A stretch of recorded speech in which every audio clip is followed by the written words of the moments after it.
చెరలో ఉన్న తర్వాత ఏ సామ్రాజ్యం వచ్చిందండి? లేదా ఏ రాజ్యం వచ్చింది? మాదియా పారసీకుల సామ్రాజ్యం వచ్చింది. బబులోని దేశం లేదా బబులోని సామ్రాజ్యంలో దేవుడి జోక్యం ఎక్కడెక్కడ ఎలాగో చూసాం. అంటే ప్రతి సంఘటనలోనూ ప్రతి సందర్భంలోనూ దేవుడు జోక్యం చేసుకుంటాడండి. అంటే మనందరి జీవితంలో కూడా దేవుడు జోక్యం ఉంటుంది, కానీ మనం గ్రహించాం. దేవుడు అది వ్రాయించాడు కాబట్టి మనకు దేవుడు ఈ సందర్భంలో ఇలా దేవుడు జోక్యం చేసుకున్నాడు అనిపిస్తుంది. మన గురించి ఎవరైనా వ్రాస్తే గనక పలానా సహోదరుల విషయంలో దేవుడు ఇలా జోక్యం చేసుకున్నాడు, పలానా సహోదరి విషయంలో దేవుడు ఇలా జోక్యం చేసుకున్నాడు అని తెలుస్తుంది. కొంతమంది ఏమో గ్రహిస్తారు, కొందరేమో గ్రహించరు. దేవుణ్ణి నమ్మనోడు అంటే అవిశ్వాసం ఏం చేస్తారంటే నా జీవితంలో ఏది జరిగినా అది నా వల్లే అనుకుంటాడు, కానీ ఇది దేవుని వల్ల జరిగింది అనుకోడు అన్నమాట. అది మనకు తేడా. అయితే ఇలా చదవటం వలన దేవుడు అన్ని సందర్భాల్లో అన్ని సంఘటనలో దేవుడు జోక్యం చేసుకుంటాడు, నా జీవితంలో కూడా దేవుడు జోక్యం ఉంటుంది అని మనం విశ్వాసం పెరగటానికి, దేవునిపై ఆధారపడటానికి ఈ పాఠం అన్నమాట. మాదియ పారసీకుల సామ్రాజ్యం దాదాపు 200 సంవత్సరాలు కొనసాగింది. 200 సంవత్సరాలు మాదియ పారసీకుల సామ్రాజ్యం కొనసాగింది. బబులోన్ సామ్రాజ్యం ఒక 70 సంవత్సరాలు, లేకపోతే యూదులు వచ్చి 70 సంవత్సరాలు అంతకుముందే ఉంది. దాదాపు ఈ మాదియ పారసీకుల సామ్రాజ్యాన్ని 10 మంది రాజులు పరిపాలించారు. యాక్చువల్గా మనం దానియేలు 6 అధ్యాయం నుంచి స్టార్ట్ చేయాలి. 6 అధ్యాయంలో దర్యావేషు వచ్చాడు. అయితే ఆ దర్యావేషు కాలంలో దానియేలు సింహపు గుహలో వేశారు. అక్కడి నుంచే కాదండి, దాని ముందు చాలా సంఘటనలు జరిగినాయి. అయితే అవి దానియేలు గ్రంథంలో దేవుడు రాయించలేదు. అప్పుడు 10 మంది రాజుల్లో మొట్టమొదటి రాజు ఎవరండి? మాదియ పారసీకుల సామ్రాజ్యంలో మొట్టమొదటి రాజు కోరేషు. అప్పుడు దానియేలు గ్రంథంలో కోరేషు మాట ప్రస్తావించబడదు. కాబట్టి మాదియ పారసీకుల సామ్రాజ్యంలో 2 సామ్రాజ్యాలు కలిసి బబులోన్ మీద దండెత్తారు. పారసీకులు కొంతకాలం పరిపాలించారు, మాదీయులు కొంతకాలం పరిపాలించారు. అప్పుడు ఈ మాదీయుల పారసీకుల సామ్రాజ్యాన్ని దేవుడు ఎందుకు ఏర్పాటు చేశాడు? అసలు ఈ మాదియ పారసీకుల సామ్రాజ్యాన్ని ఎవరు ఏర్పాటు చేశారు? వాళ్ళంతా వారు రాలేదండి, దేవుడే ఏర్పాటు చేశాడండి. దేవుడు ఎందుకు ఏర్పాటు చేశాడు? అందులో దేవుడి జోక్యం ఏంటి? యూదుల్ని బబులోన్ నుంచి విడిపించి యోధా దేశానికి పంపించాలి. అందుకు దేవుడు మాదియ పారసీకుల సామ్రాజ్యాన్ని దేవుడు వాడుకున్నాడు. కాబట్టి ఇక్కడ వరుసక్రమ చరిత్రను చదువుదామండి. వరుసక్రమ చరిత్రలో ఇప్పుడు మనం దేవుని జోక్యం ఏం ఆలోచిస్తున్నామంటే, దేవుడు యూదులను తిరిగి రప్పించుట.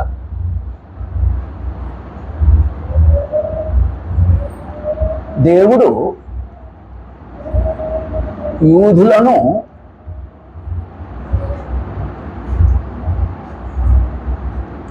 తిరిగి రప్పించుట.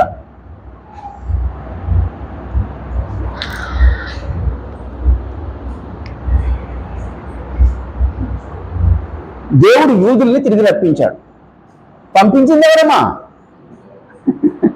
పంపించింది ఎవరండి? దేవుడే పంపించాడండి. తిరిగి రప్పించేది ఎవరండి? దేవుడే రప్పిస్తాడండి.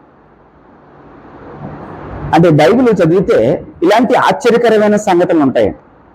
అప్పుడు యూదులు తిరిగి రప్పిస్తాను అని దేవుడు ముందే చెప్పాడండి. ఈ యూదులు ఏ కాలంలో విడిపించబడతారో చెప్పాడండి. ఎంతకాలం బబులోను దేశంలో ఉంటారో కూడా చెప్పాడు. ఒకసారి ఇర్మియా గ్రంథం చూడండి. ఇర్మియా 25:11 వచనం. ఇర్మియా 25:11.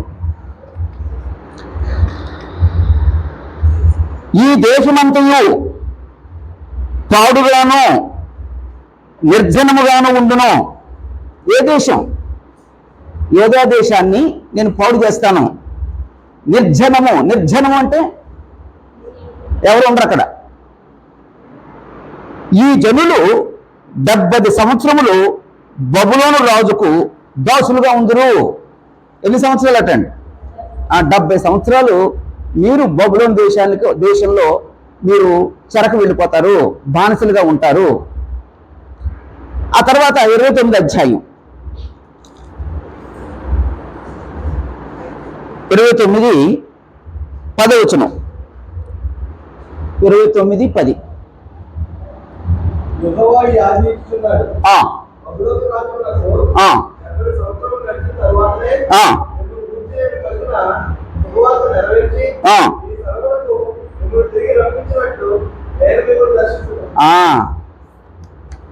అంటే దేవుడు యూదులు తిరిగి రప్పించాడు. ఎన్ని సంవత్సరాల నుంచి అన్నటువంటి చెరలో? 70 సంవత్సరాలు. ఈ వచనంలో ఆ 70 సంవత్సరాల తర్వాత నేను మిమ్మల్ని తిరిగి రప్పిస్తాను. అక్షరాల అది జరగాలి. అది ఎప్పుడు జరుగుద్ది? 70 సంవత్సరాల చెర తర్వాత జరుగుద్ది. ఎవరి పరిపాలన జరుగుద్ది? ఎవరి సామ్రాజ్యంలో జరుగుద్ది? మాదీయ పారసికుల రాజ్యంలో సామ్రాజ్యం వచ్చినప్పుడు అది జరుగుద్ది. అది ఇప్పుడు అక్షరాలు జరుగుతుందన్నమాట. నాకు వచ్చిన ప్రశ్న, వీళ్ళు బబులోను రాజ్యానికి బబులోను దేశానికి ఎందుకు చెరకు వెళ్ళిపోయారు?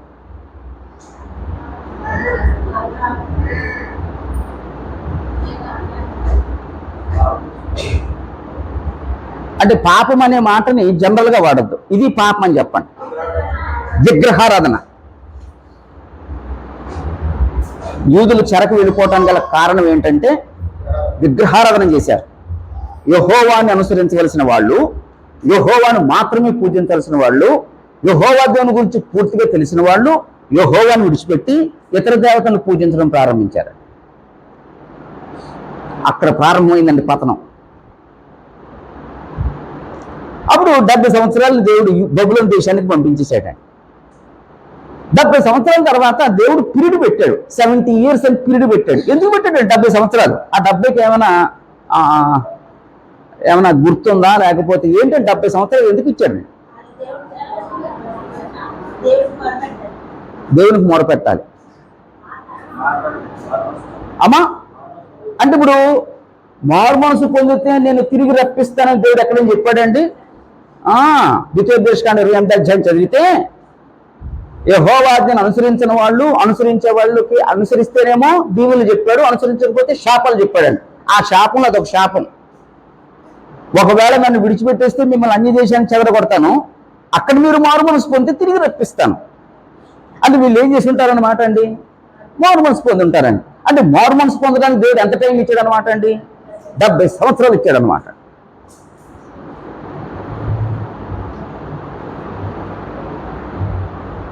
డెబ్బై సంవత్సరాల అవకాశం ఇచ్చాడు. న్యాయాధిపతుల గ్రంథం చదువుతున్నప్పుడు కూడా ఫిలిస్తీన్ల చేతికి 50 సంవత్సరాలు ఇశ్రాయేలును అప్పగించాడు. అంటే ఇప్పుడు 50 సంవత్సరాల తర్వాత న్యాయాధిపతిని పుట్టించి అప్పుడు రప్పించాడు, ఇంటికి విడిపించాడంటే వాళ్ళకి మారుమనసు పొందే అవకాశాన్ని దేవుడు 50 సంవత్సరాల అవకాశం ఇచ్చాడు అన్నమాట. ఇప్పుడు కూడా మనకి అవకాశం ఇస్తున్నాడు. ఆ టైం అయిపోయింది. దేవుడు ఆ 70 సంవత్సరాలు కంప్లీట్ అయిపోయి ఇప్పుడు యూదుల్ని తిరిగి రప్పించాలి.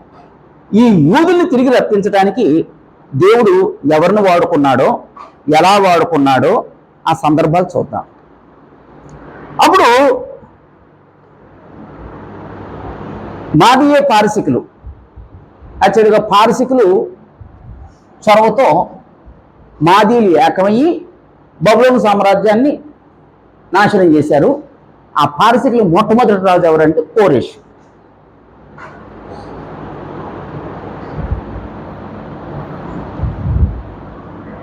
దేవుడు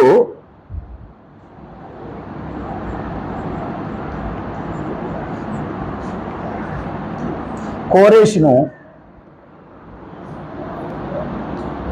నియమించుట,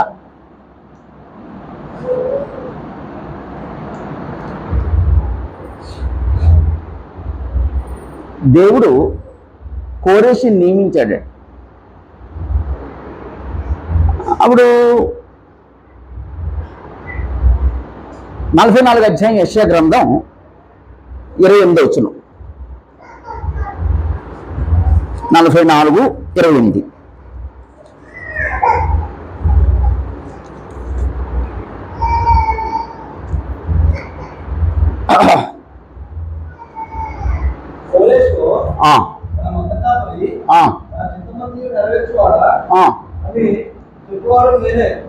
చాలా కోరేష్తో దేవుడు చెప్పిన మాట ఏంటండి? కోరేష్తో అంటే కోరేష్ని పిలిచి, నా మంద కాపరి, నా మంద. ఎవరండి నా మంద? యూదులండి, లేకపోతే ఆయన ప్రజలందరూ ఆయన పిల్లలు. కాపరిగా నియమించింది ఎవరండి? దేవుడు. ఎవరు నియమించాడండి? కోరేష్ని. నా మంద కాపరి, నా చిత్తమంతయు నెరవేర్చువాడా, నా చిత్తమంతయు నెరవేర్చువాడా అంటే ఇప్పుడు కోరేష్ని నియమించింది ఎవరండి? దేవుడే. 45 అధ్యాయంలో 1వ వచనం. అతని పక్షమున జనములను జయించుటకు నేను అతని కుడి చేతిని పట్టుకొని ఉన్నాను. ఎవరు కుడి చేతిని? కోరేష్ కుడి చేతిని నేను పట్టుకున్నాను. నేను రాజుల నడికట్లను విప్పెదను, ద్వారములు అతని ఎదురు నేను వేయబడకుండా తలుపులు తీసేదను అని యెహోవా తాను అభిషేకించిన కోరేషుని గురించి సెలవిస్తున్నాడు. కోరేష్ని అభిషేకించింది ఎవరండి? దేవుడండి. కోరేష్ని అభిషేకించింది దేవుడు. ఇంతకీ కోరేషు అన్యుడా, యూదుడా, దేవుని ఎరగనోడా, దేవుని ఎరిగినోడా? అమ్మా, అన్యుడు. అన్యుడైన కోరేషుని దేవుడు తన సంకల్పం కొరకు వాడుకుంటున్నాడు అన్నమాట. అదండి దేవుని జోక్యం. అదండి ఇక్కడ స్పెషల్. కొన్నిసార్లు దేవుడు మన జీవితంలో కూడా అందరినీ వాడుకుంటాడండి. ఇప్పుడు యేసు ప్రభువు జన్మించినప్పుడు ఎవరిని వాడుకున్నాడండి? కైసర్ ఔగుస్తును వాడుకున్నాడండి. కైసర్ ఔగుస్తు జనసంఖ్య వ్రాయమని శాసనం పుట్టించి ఎవరి ఊరికి వాళ్ళు వెళ్ళాలి, అక్కడ నమోదు చేయించుకోవాలి. అంతవరకు నజరేతులో ఉన్నారు. మరి యేసు ఎక్కడ పుట్టాలి? బేత్లెహేములో పుట్టాలి. అప్పుడు ఈ యోసేపు బెత్లెహేమీయుడు కాబట్టి బెత్లెహేముకు రావాలి. అప్పుడు ఆ అన్యరాజు అయినటువంటి ఆ ఔగుస్తు ఆజ్ఞగా వాళ్ళు అక్కడికి వచ్చారండి, అక్కడ జన్మించారండి. ఒకవేళ యేసు అక్కడ జన్మించకపోతే, యేసు అక్కడ జన్మించకపోతే ఆ ప్రవచనం నెరవేరదు, ఈయన మెస్సియాని ఎవరు అంగీకరించరు. అందుకొరకు ఔగుస్తును వాడుకున్నాడు.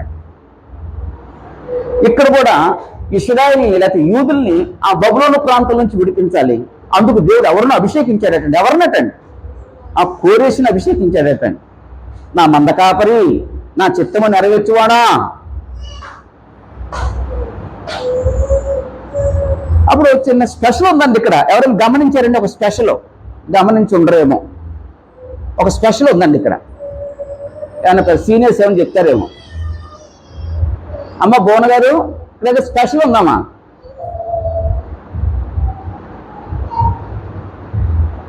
మాకు ఆ స్పెషల్ చెప్తే నిన్నెందుకు శుభార్తగా పెట్టుకుంటాం, మేమే చెప్పుకునేవాళ్ళం.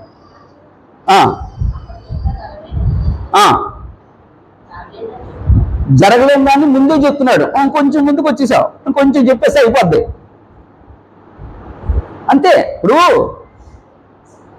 చెరకు ఎప్పుడు వెళ్ళారండి? 606లో చెరకు వెళ్ళారు.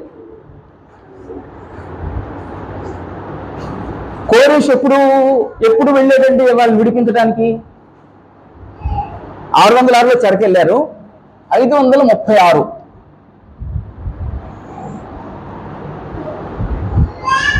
అంటే 606, 536 ఎన్ని సంవత్సరాలు అండి?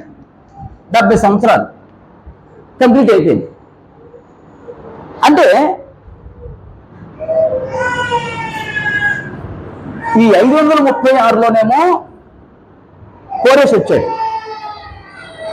యెషయా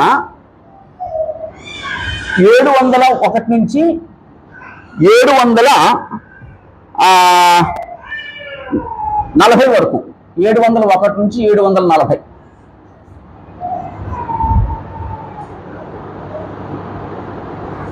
అప్పుడు దాదాపు కోరేషు రాకమునిపై యెషయా ప్రవచించాడండి. ఇంకొక విషయం, ఇప్పుడు 200 సంవత్సరాల తర్వాత వచ్చే ఈ వ్యక్తికి నామకరణం ఎవరు చేశారండి?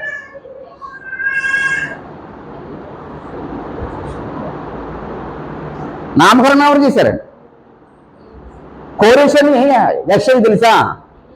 200 సంవత్సరాల తర్వాత వచ్చే మాదీయ పారసికుడు లేకపోతే పారసిక రాజు అయిన కోరేష్ గురించి యెషయా తెలుసండి. దేవుడు చెప్పాడండి. అక్కడ స్పెషల్ ఏంటంటే దేవుడే నామకరణం చేశాడండి కోరేషుని గురించి. నామకరణం చేసి అతను నియమించి ఆ యూదుల్ని బబులోను ప్రాంతం నుంచి విడిపించడానికి నియమించాడండి. అదండి అక్కడ దేవుని జోక్యం.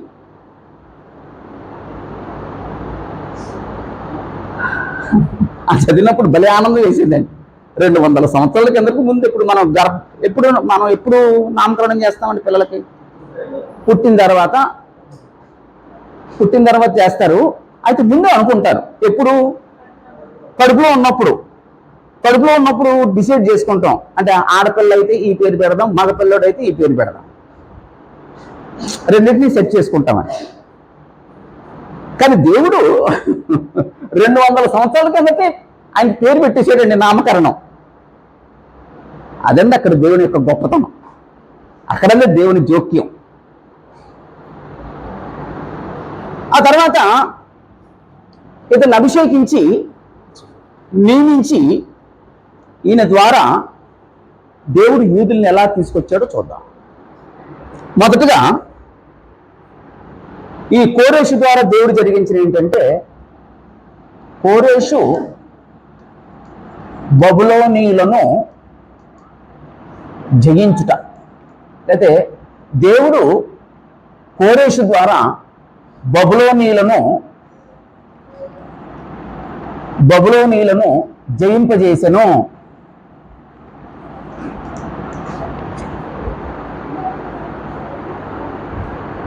బబులోను సామ్రాజ్యాన్ని జయింపజేసింది ఎవరండి? కోరేషుల్ని జయించాడా? దేవుడు జయింపజేసాడండి. దేవుడేనండి. దేని బట్టి చెప్పగలమమ్మా? స్త్రీలు చెప్పండి.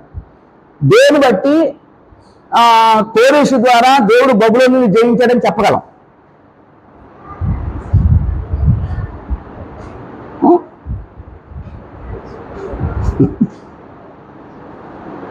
మీరు చెప్పండి సార్, మీకు వచ్చేసిన ఛాన్స్.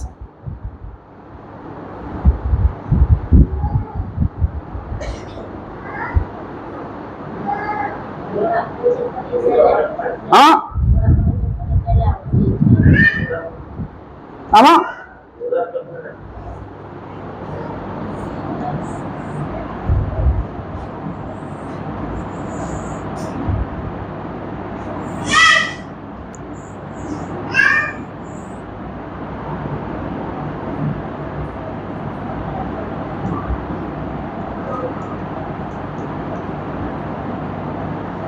భుజము ఛాతి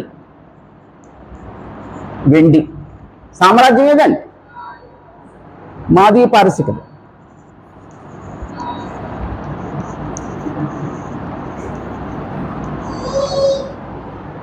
ఇది దేవుడు దానియేలు 2వ అధ్యాయంలోనే చెప్పాడండి.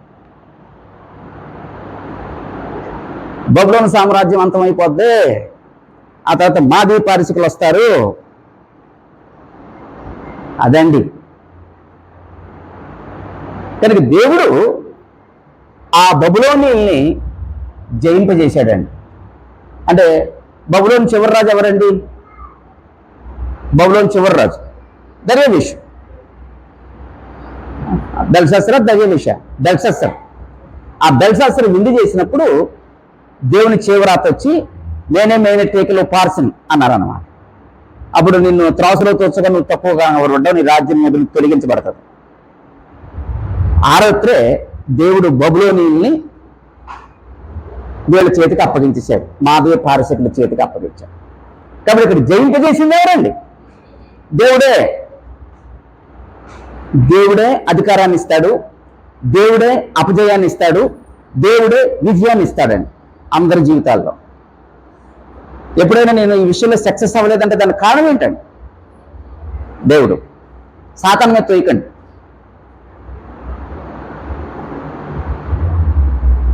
నేను అభివృద్ధి చెందానంటే కారణం ఎవరండి? మనం అనకండి. మన జీవితంలో దేవుడు ఎప్పుడండి ఉండేది? ఒక ఆదివారం ఒక గంటే. కానీ మన జీవితం అంతా దేవుడు ఉన్నాడన్న సంగతి మనకి ఎంతమందికి తెలుసు? మన జీవితం అంతా దేవుడు ఉన్నాడన్న సంగతి మనకి ఎంత తెలుసు? తెలీదు. ఏదో ఒక ఆదివారం ఒక పార్ట్ అంతే. ఆ వివాహం వచ్చేసరికి దేవుడు అక్కర్లేదు. ఆ తర్వాత ఇల్లు కట్టుకున్నప్పుడు దేవుడు అక్కర్లేదు. పెళ్లి చేసుకున్నప్పుడు అక్కర్లేదు. వివాహంలో సంబంధాలు చూసుకున్నప్పుడు దేవుడు అక్కర్లేదు. దేవుడు అక్కర్లేదు. మనకి దేవుడు ఎప్పుడు కావాలి? ఒక ఆదివారం. అందుకే ఈరోజు మనుషులు ఏం చేసినా సరే నేను చేశాను అనుకుంటారు. ఇక్కడ మాత్రం దేవుడి జోక్యం ఏంటంటే, బబులోనీల్ని అనుమతించింది దేవుడే. బబులోనీల్ని ఓడింపజేసి మాదీయ పారసీకుల్ని అనుమతించింది దేవుడే. అప్పుడు ఈ కోరేషుని మాదీయ పారసీకుల మొట్టమొదటి రాజు. పారసీకులు మొదట పరిపాలించారు, తర్వాత మాదీయులు పరిపాలించారు. అలాగే ఆరాధ్యాల్లో ఉన్న దానిల కన్నా ఆరాధ్యాల్లో ఉన్న దర్యావేష్ ఎవరండి? మాదీయుడు. మరి ఇంతకుముందు జరిగిన చరిత్ర అక్కడ లేదు, ఇక్కడ ఉంటాయన్నమాట. కోరేష్ అనే మాటకు అర్థం ఏంటమ్మా తెలిసామా? నా మంద కాపరి నెహిమ్యా. కోరేష్ గురించి, కోరేష్ అనే మాటకు అర్థం సూర్యుడు అంతే. ఓకే. 2,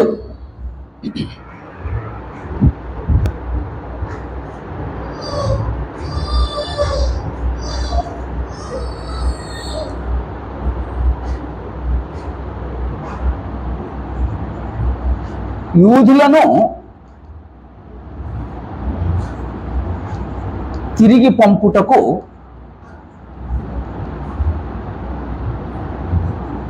దేవుడు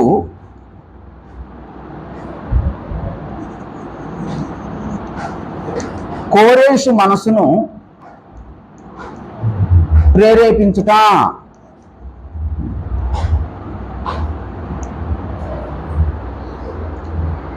యూదుల్ని పంపించేయాలి.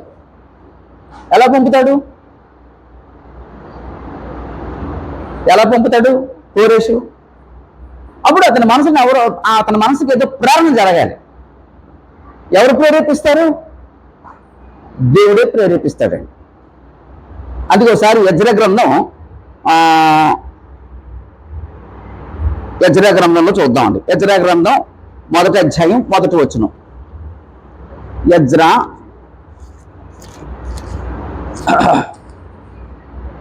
పారసీకపు రాజైన కోరేషు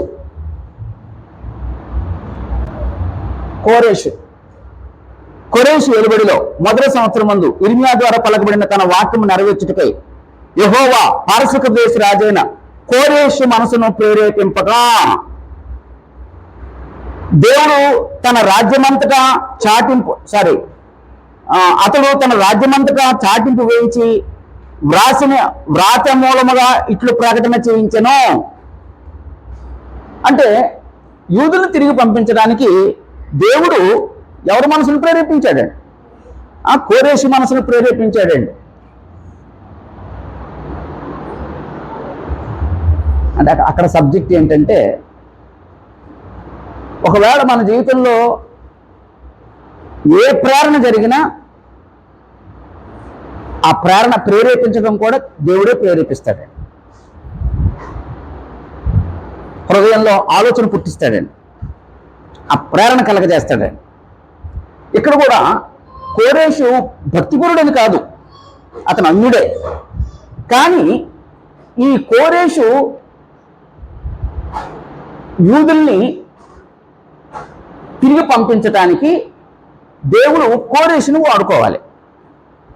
కోరేషు విశ్వాసి కాదు, అయినా సరే దేవుడు అతని మనసుల్లో ప్రేరణ పుట్టించాడు. ప్రేరణ పుట్టించి సరే మీరు ఇంతకాలం అయిపోయింది, ఇక మీరు వెళ్ళిపోండి. అప్పుడు ఆ ప్రేరణతో ఆయన చేసిన పని ఏంటండి? యెజ్రా గ్రంథం 1వ అధ్యాయంలోనే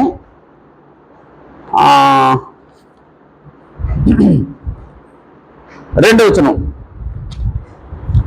పారసీక దేశరాజైన కోరేషు ఆజ్ఞాపించినదేమనగా, ఆకాశమందలి దేవుడైన యెహోవా లోకమందున్న సకల జనులను నా వశము చేసి. కోరేషుకి ఏమర్థమైందండి అమ్మా? కోరేషుకి ఏమర్థమైందండి? లోకంలో జనులందరినీ నా వశం చేసింది దేవుడు. అంటే నాకు అధికారం ఇచ్చింది ఎవరండి? దేవుడు. నాకు రాజుగా నియమించింది ఎవరండి? దేవుడు. నా వశం చేశాడు దేవుడు. విశ్వాస అవిశ్వాస అండి? అవిశ్వాస. అవిశ్వాస అయిన నోటమ్మట దేవుడు పలికించిన మందున్న యెరూషలేములో తనకు మందిరము కట్టించమని నాకు ఆజ్ఞ ఇచ్చాడు. అంటే అప్పటికి యెహోవా మందిరం ఏమైపోయిందండి? నెబుకద్నెజరు కాల్చేసాడండి. ఇప్పుడు యూదులు తిరిగి వెళ్ళి ఏం చేయాలండి? యెహోవా మందిరం కట్టాలి. అప్పుడు దాన్ని ఎవరిని వాడుకున్నాడండి? కోరేషును వాడుకున్నాడండి. నువ్వు వాళ్ళని పంపించాలి, వాళ్ళు యెహోవా మందిరం కట్టాలి.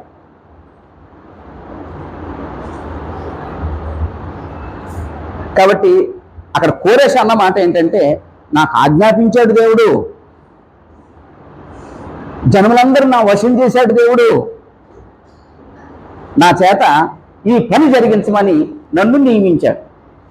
అది ఇప్పుడు కోరేషుకి అర్థమైందండి ఆయన ఎందుకు నియమించబడ్డాడో. ఎవరు నియమించారండి? ఆయన్ని దేవుడు నియమించాడండి.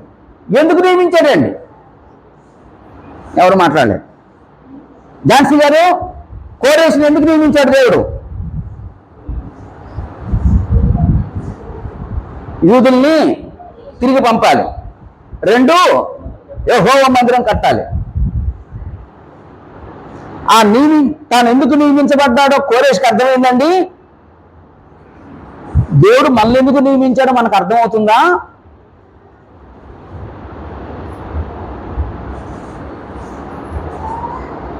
మనల్ని ఎందుకు నియమించాడో మనకు అర్థమైందండి. ఎవరు ఒక్క తలకే ఓపలేదండి.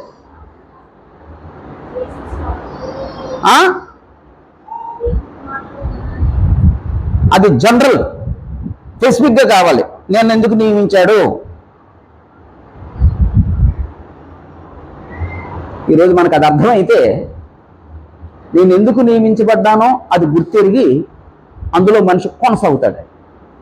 అది అర్థం కాకపోతే తన ఇష్టానుసారంగా బ్రతుకుతాడు.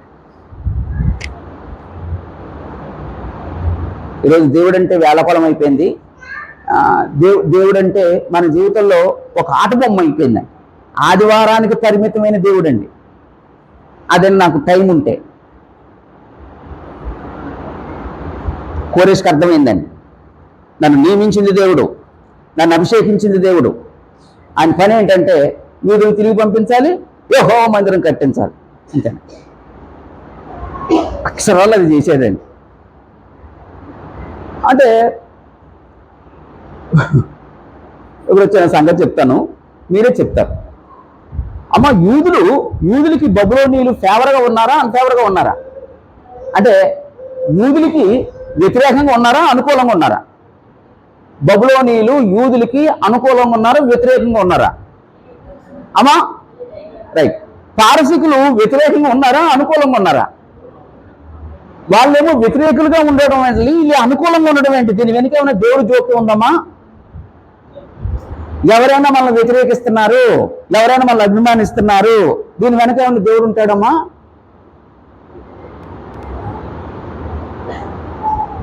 అదండి దేవుని జోక్యం. అప్పుడు నాది చిన్న క్వశ్చన్, యూదులు వ్యతిరేకంగా ఉండటానికి కారణం ఏంటంటే, బబులోనీయులు వ్యతిరేకంగా ఉండడానికి కారణం ఎవరండి? యూదులకి బబులోనీయులు వ్యతిరేకంగా ఉండటానికి కారణం ఎవరు? అసలు కారణం యూదులే.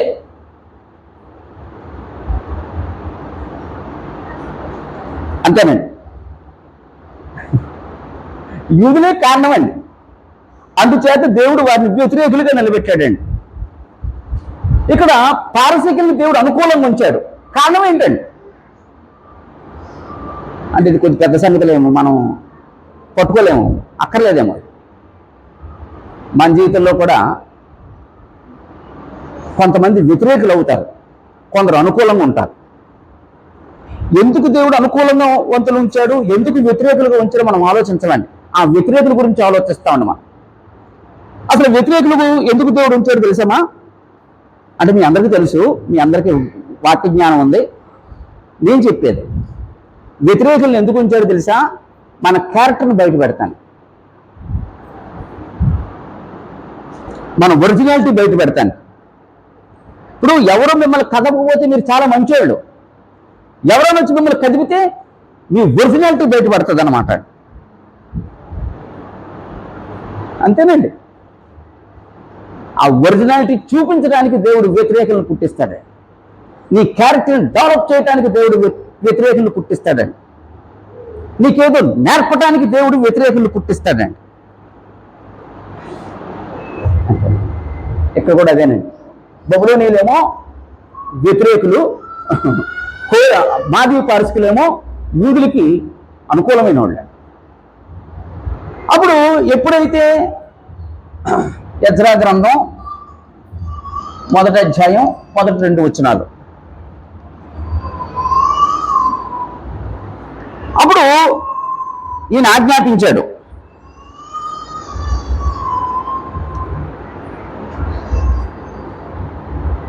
ఏమాజ్ఞాపించాడు? దేవుడు మందిరమును కట్టించుటకు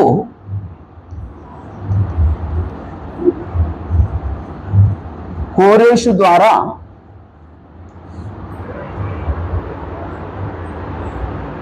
కావలసిన సహాయం చేయాలని ఆజ్ఞాపింపజేశాను.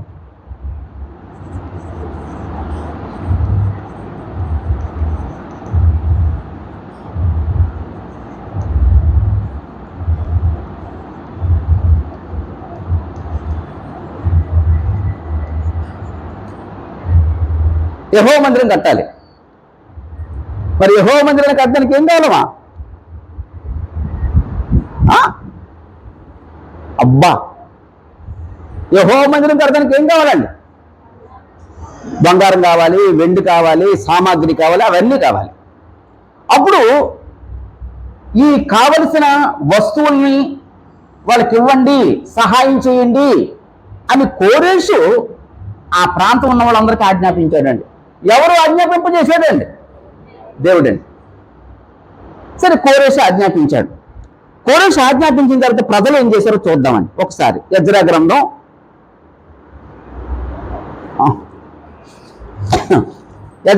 1వ అధ్యాయం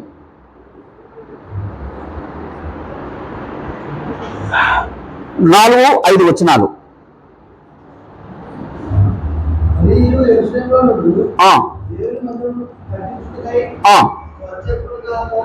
స్వేచ్ఛార్పణలు కాక, స్వేచ్ఛార్పణ అంటే సొంతగా ఇచ్చిన కానుకలు కాక,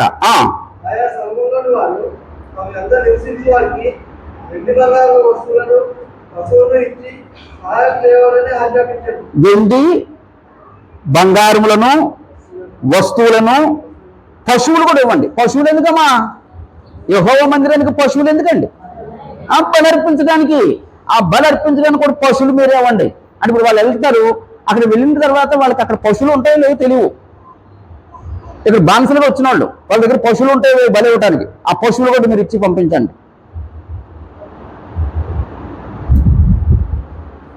అంతేకాకుండా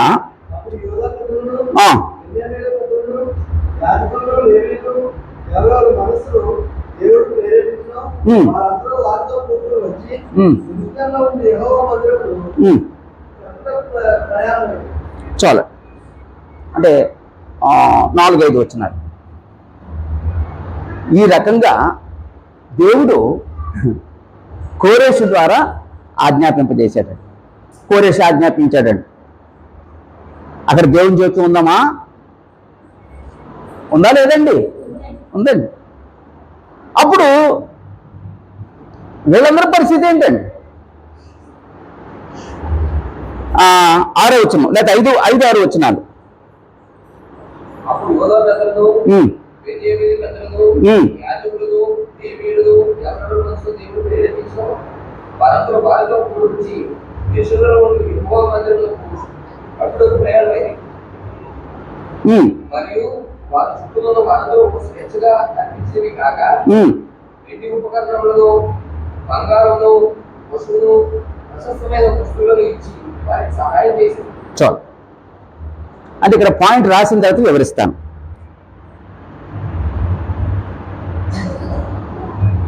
యెహోవా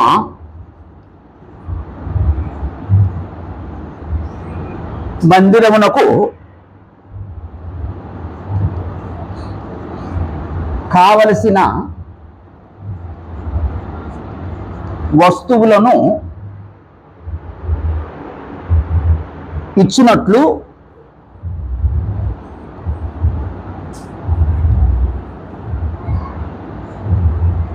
దేవుడు అనేకులను ప్రేరేపించుట. ఎజ్రా 1:5-6. లేకపోతే ఇక్కడ 5 తీసేద్దాం, ఇక్కడ 5-6 వేద్దాం, అంతే. సరే, యూదులకి సహాయం చేయడానికి ఎవరిని దేవుడు వాడుకున్నాడండి? 1 కోరేషును వాడుకున్నాడు, 2 అనేకులను వాడుకున్నాడండి. అంతేనండి, ఎవరినైనా దేవుడు వాడుకుంటాడండి. అప్పుడు ఇక్కడ ఏం జరిగింది? రాజుగారు ఆజ్ఞాపించాడు, అదిగో వాళ్ళకి కావాల్సిన వస్తువులు ఇవ్వండి అని. అయితే రాజుగారు ఆజ్ఞాపించినంత మాత్రాన వాళ్ళు ఇవ్వాలని రూల్ ఉందా? లేదు. అక్కడ కూడా దేవుడి జోక్యం ఏంటంటే వాళ్ళ మనసుల్ని దేవుడు ప్రేరేపించాడటండి. అక్కడ పెద్దలు ఉన్నారు, అధికారులు ఉన్నారు, యాజకులు ఉన్నారు. అంతేకాకుండా ఆ చుట్టుప్రక్కల ఉండే వాళ్ళందరూ, అంటే అన్యులు అన్నమాట, వాళ్ళందరూ ఇచ్చారటండి. అలా ఇచ్చేటట్టుగా ప్రేరేపించింది ఎవరండి? దేవుడు. దేవుడు అంటే దేవుడు ఆయన పనిని జరిగించడానికి ఎవరినైనా వాడుకుంటాడండి. దేవుడు తన చిత్తాన్ని జరిగించడానికి దేవుడు ఎవరినైనా వాడుకుంటాడండి. దేవుడు తన మహిమను ఘనపరుచుకోవటానికి, తన నామాన్ని ఘనపరుచుకోవటానికి దేవుడు ఎవరినైనా వాడుకుంటాడు. ఈ మందిరం కట్టేటప్పుడు మేము చాలా భయపడ్డాం. వర్క్ ఏమో చాలా పెద్దది. మన దగ్గర ఉన్నదేమో, మా సొంత డబ్బు ఏమో 10 లక్షలు, దాదాపు 25-26 లక్షల దాకా అయింది. ఇంకా కొన్ని లెక్కలు తేలాలి, ఎలాగ అనుకున్నామని. కానీ ఇది కడుతున్నప్పుడు మాకు వచ్చిన ఒక ప్రాక్టీస్ ఏంటంటే, మాకు దేవుడు నేర్పిన ప్రాక్టీస్ ఏంటంటే, దేవుడు తన పనిని ఆయన నెరవేర్చుకుంటాడు. ఈ ఇల్లు ఎవరిదండి? దేవునిది. మన ఇల్లు మనం కట్టుకోకుండా ఎప్పుడైనా మానేసుకున్నామండి? మానలేదు. ఎన్ని ఇబ్బందులు ఉన్నా, ఎన్ని కష్టాలు వచ్చినా మన ఇల్లు మనం కట్టుకున్నాం. ఇది ఎవరిల్లు అండి? ఆయన ఇల్లు. ఆయన కట్టుకుండా మానేస్తాడా? అది మన చర్చ్ విషయంలో, బిల్డింగ్ విషయంలో దేవుడు సహాయం చేశాడు. అంతేనా?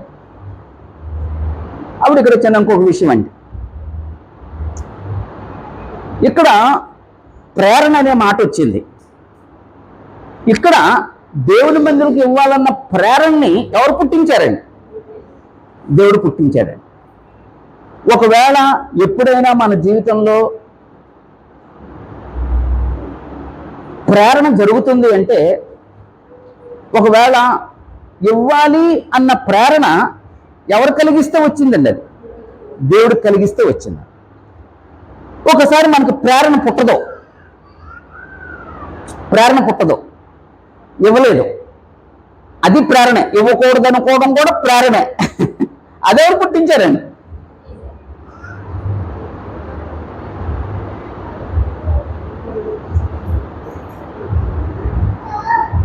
అదెవరు పుట్టించారు సార్? ఎవరైనా మాట్లాడండి. అవునా? అది కూడా దేవుడే. అంటే దేవుడు చెడ్డ పని కూడా ప్రేరేపిస్తాడా? ఇవ్వటం చెడా మంచిదా? ఇవ్వకపోవటం.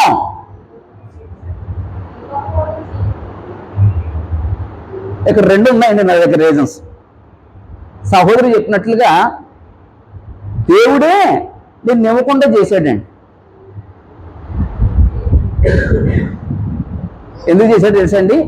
నిన్ను దీవించకుండా, నీకు అవకాశం ఇవ్వకుండా.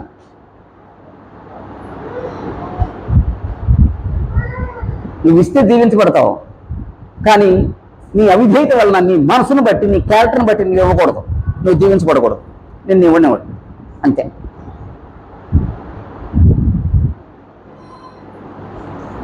దేవునికి ఇవ్వటం కూడా దేవుడు అవకాశం ఇస్తేనే ఇస్తామండి. దేవుడు అవకాశం ఇవ్వండి జరగదండి. అదొకటి రీజన్. రెండో రీజన్ ఏంటంటే, దేవునికి ఇవ్వాలి అన్న ఆ ప్రేరణ దేవుడే కలిగిస్తాడు. ఇవ్వకూడదు అనే చోట సాతాను వచ్చేస్తాడు.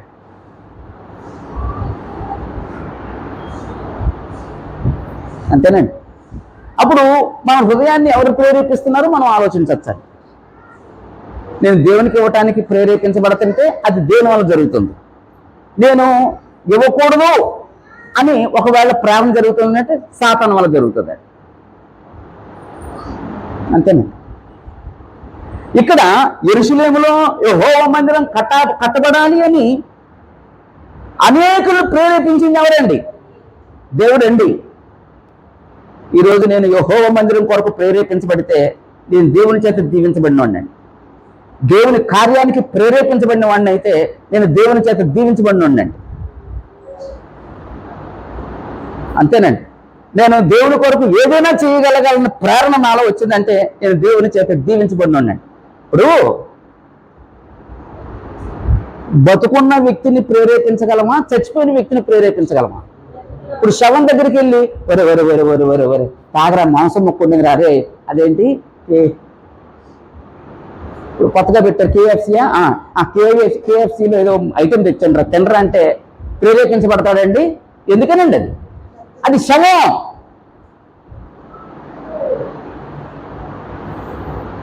బ్రతుకున్నాడు దగ్గరికి వెళ్ళి అరే కేఎఫ్సీకి వస్తావా? వస్తాను. అది పలాచోట పొలం ఉంది, తిన్నావా? తిన్నా. అలాగే నేను దేవుని నిద్రపోకండి, నేను దేవుని చేత ప్రేరేపించబడుతున్నానంటే నేను బ్రతుకున్నాను అన్నమాట అండి. నేను ప్రేరేపించబడలేదంటే డాష్ డాష్ డాష్ డాష్.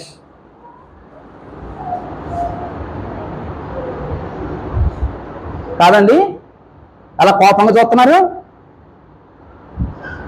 అంతేనండి. నేను దేవుని చేత ప్రేరేపించబడుతున్నానా, ప్రేరేపించబడతలేదు. ఇక్కడ వాళ్ళు ప్రేరేపించబడ్డారండి అనేకులు.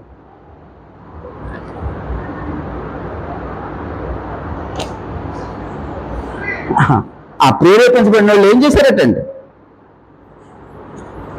ఆ ప్రేరేపించబడిన వాళ్ళు ఒకసారి చూద్దాం. యెజ్రా గ్రంథం 1వ అధ్యాయం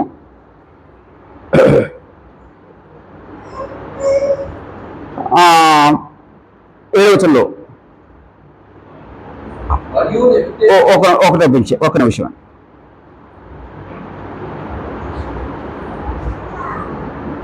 ఆరో వచనం వినండి. మరియు లేకపోతే 5వ వచనంలో ఎవరెవరి మనసును దేవుడు ప్రేరేపించినా వారందరూ వారితో కూడుకొని వచ్చి యెరూషలేములో ఉండే యెహోవా మందిరమును కట్టుటకు ప్రయాణమైరి. ఆ విధంగా యెరూషలేముకు వెళ్ళటానికి, యెహోవా మందిరం కట్టడానికి వాళ్ళందరూ సంసిద్ధులై వాళ్ళతో ఏకీభవించారు. అదండి గుడ్ స్పిరిట్. ఆ గుడ్ స్పిరిట్ ఎలాగొచ్చిందండి? యెహోవా ప్రేరణ వల్ల జరిగిందనమాట. అప్పుడు మనం కూడా సాతాను నన్ను ప్రేరేపిస్తున్నాడా, దేవుడు నన్ను ప్రేరేపిస్తున్నాడా? ఒకవేళ నన్ను ప్రేరేపించకుండా దేవుడే ఉంచేశాడా? ఒకవేళ నాలో ప్రేరణ జరగట్లేదంటే నేను శవాన్నా, నేను బ్రతుకున్నాన్నా, నేను జీవం కలిగిన ఉన్నా, మరణంలో ఉన్నానా? కొందరు దేవుని కార్యానికి స్పందించరు చూడండి. అంటే హృదయంలో ప్రేరణ జరగదండి. ఆ ప్రేరణ అనేది జరగదండి. దాని అర్థం ఏంటండి? ఈ రెండింటి కారణాలు ఏదో ఒక కారణం అన్నమాట. దేవుడే అతను దీవించబడకుండా ప్రేరణ కలగజేయలేదు. 2, అతను సాతాను చేత ప్రేరేపించబడటానికి దేవుడు విడిచిపెట్టేశాడు. 3, అతను ఆత్మీయంగా చచ్చిపోయినాడు.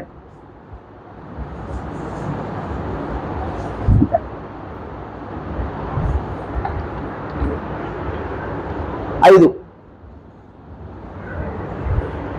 దేవుడు తన వాగ్దానం చొప్పున యూదులను తిరిగి వచ్చుట. దేవుని వాగ్దాన ప్రకారము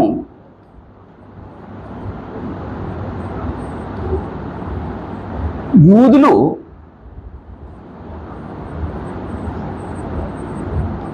తిరిగి వచ్చుట. యెజ్రా గ్రంథం 1వ అధ్యాయం 11వ వచనం. యెజ్రా గ్రంథం 1వ అధ్యాయం 11వ వచనం.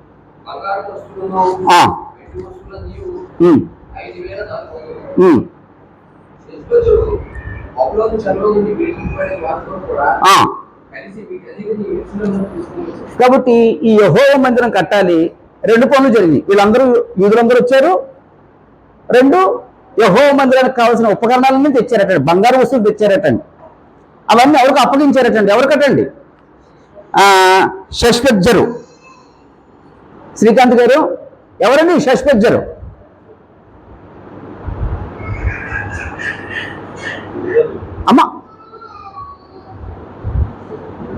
అమ్మ బోన గారు, ఎవరండి షష్పెజ్జరు?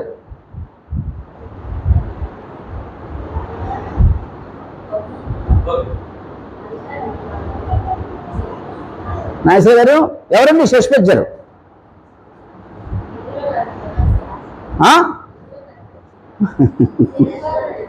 అమ్మా జెరుబ్బాబెలు. జెరుబ్బాబెలేమో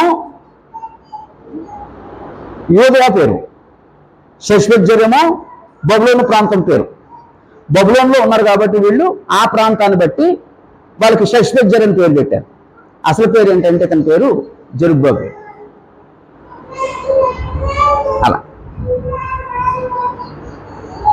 అలాగే అంటే ఇక్కడ నా పాయింట్ ఏంటంటే యెజ్రా గ్రంథం 1వ అధ్యాయం 11వ వచనంలో దేవుడు యూదుల్ని రప్పించాడండి, రప్పించేసాడండి. అంటే ఇదంతా ఎవరు ఏర్పాటు అండి? దేవుడు ఏర్పాటు. ఇక్కడ మనం రాసిన ఏంటంటే దేవుని వాగ్దాన ప్రకారము దేవుడు వాగ్దానం చేశాడండి. ఎవరికి వాగ్దానం చేశాడండి? యూదులకే వాగ్దానం చేశారండి. నేను 70 సంవత్సరాల తర్వాత మిమ్మల్ని నేను దర్శిస్తాను. ఆ 70 సంవత్సరాల తర్వాత మిమ్మల్ని తిరిగి రప్పిస్తాను. దేవుడు అక్షరాల ఆయన ఇచ్చిన వాగ్దానాన్ని బట్టి ఆయన నెరవేర్చి యూదులను తిరిగి రప్పించాడు.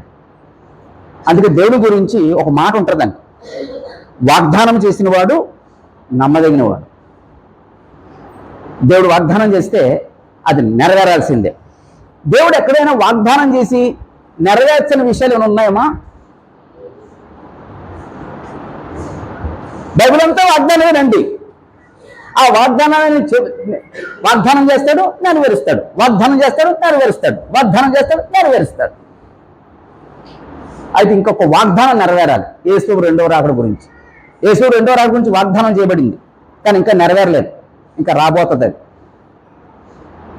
ఇక్కడ దేవుడు తన వాగ్దానాన్ని తన వాగ్దానం చేసిన ప్రకారంగా యూదులు తిరిగి వచ్చారు. ఈ యూదులు విడిపించబడటానికి, ఈ యూదులు తిరిగి రావటానికి, ఈ యూదులు యెహోవా మందిరం కట్టడానికి దేవుడు ఎవరిని వాడుకున్నాడండి? మాదియా పారసికుల సామ్రాజ్యంలో మొట్టమొదటి రాజైన కోరేషుని దేవుడు నియమించాడు.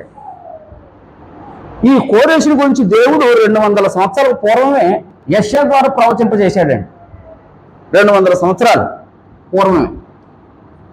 ఇక ఒక ట్విస్ట్ ఏంటంటే, అంటే గొప్ప సంగతి ఏంటంటే, ఆ 200 సంవత్సరాల కిందటే నామకరణం చేశాడండి కోరేష్.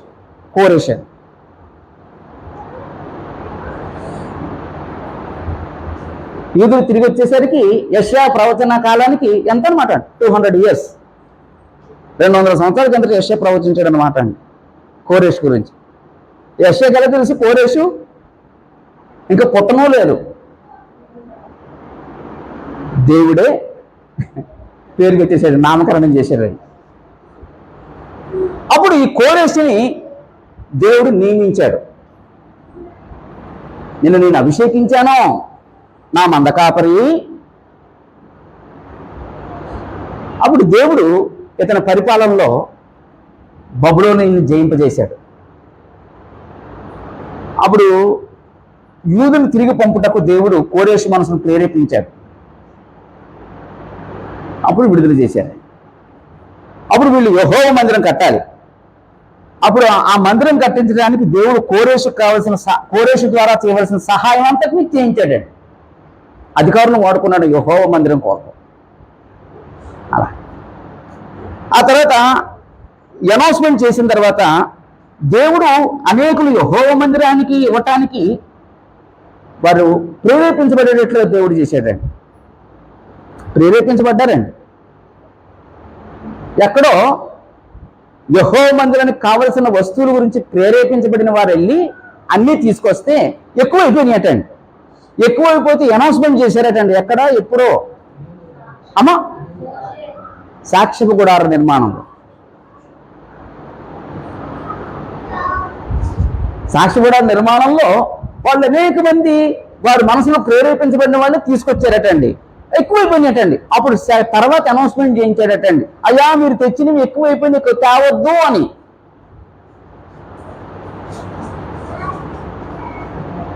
మొన్న సందర్భం చెప్పొచ్చో చెప్పకూడదో నాకు తెలియదు. ఒకవేళ నేను అనుకునేది 15 కుటుంబాలు ఉన్నాయి. 15 కుటుంబాల్లో ప్రతి కుటుంబం ఒక 20,000 సంపాదించుకుందా ఉంటారు. ఒకవేళ ప్రతి కుటుంబం 20,000 సంపాదించుకుంటే 15 కుటుంబాలు, 15 రెళ్ళు దశమ భాగం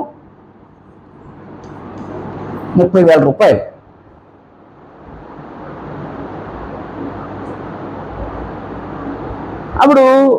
అప్పుడు నేను అనుకున్నానండి, ఇప్పుడు 2 వారాల్లో 3,000 వచ్చింది, పోయిన వారం 4,000 వచ్చింది. యాక్చువల్గా అన్ని కలిపి నెలకు వచ్చేసరికి మనకు ఎంత వస్తుందండి? నెలకు వచ్చేసరికి ఎంత అండి? 40,000, 12,000.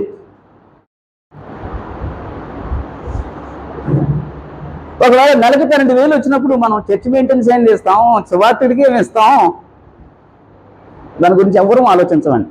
అప్పుడు ఎప్పుడైనా నేను దేవుని చేత ప్రేరేపించబడుతున్నానా? ఒకవేళ ప్రేరేపించుకుంటున్న హృదయాన్ని నేను ఎందుకు మూసుకుంటున్నాను? దశమ భాగ విషయంలో ఎందుకు నేను నమ్మకంగా ఉండలేదు అని ఎప్పుడైనా అనుకున్నానా?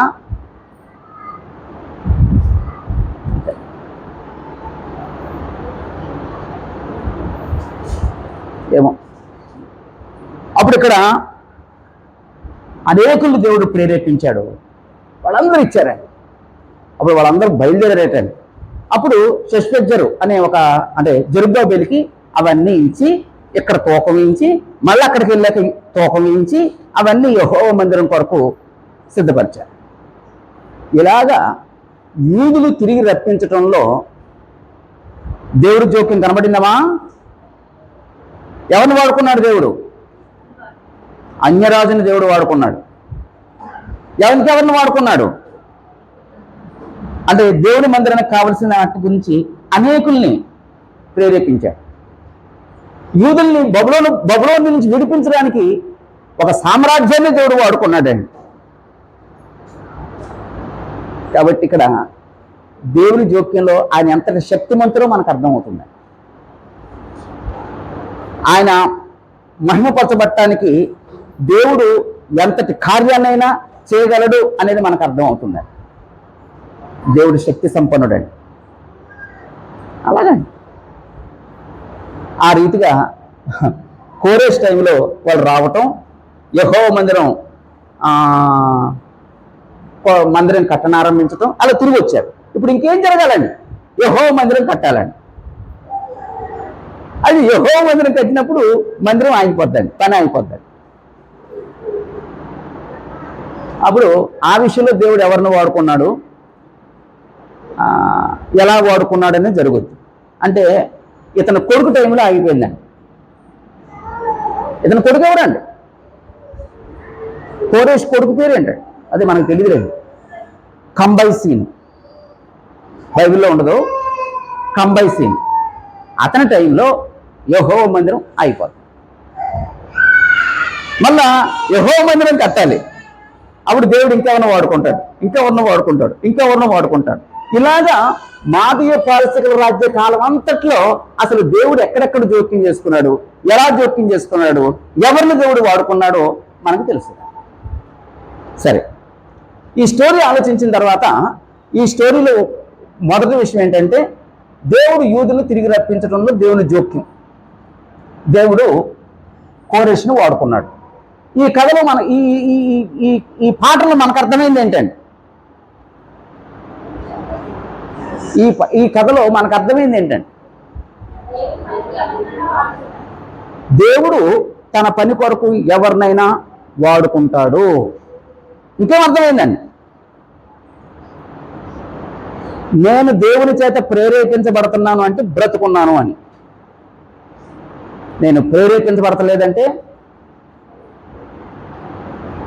చచ్చిన స్థితిలో ఉన్నాను అని. అంతే. ఇక్కడ ఇంకో మాట ఏంటంటే దేవుడు ప్రేరేపించబడే స్థితిలో నేను ఉండాలి, దేవుని చేత ప్రేరణ కలిగే స్థితిలో నేను ఉండాలి. అది ఇంకేమర్థమైందండి? దేవుడు తన సంకల్పాన్ని నెరవేర్చే విషయంలో ఆయన శక్తి సంపన్నుడు. ఆయన సంకల్పం ముందు ఏ సామ్రాజ్యం ఆగదో, ఏ అధికారాలు ఆగవండి. ఈ రోజున చాలామంది క్రిస్టియానిటీకి ఇదిగో రాబోయే జీవితంలో, రాబోయే కాలంలో జరుగుద్ది, ఇది జరుగుద్ది అంటున్నారు. వాస్తవం జరగచ్చు. కానీ వీటన్నిటి వెనక అనుమతించేది ఎవరండి? దేవుడు. ఆయన ముందు ఎవరైనా నిలబడతారా? ఆయన సంకల్పం ముందు ఎవరైనా నిలబడతారా? ఎవరో నిలబడరండి. దేవుడు శక్తి సంపన్నుడే. అంతే. అందరికీ వందనాలు.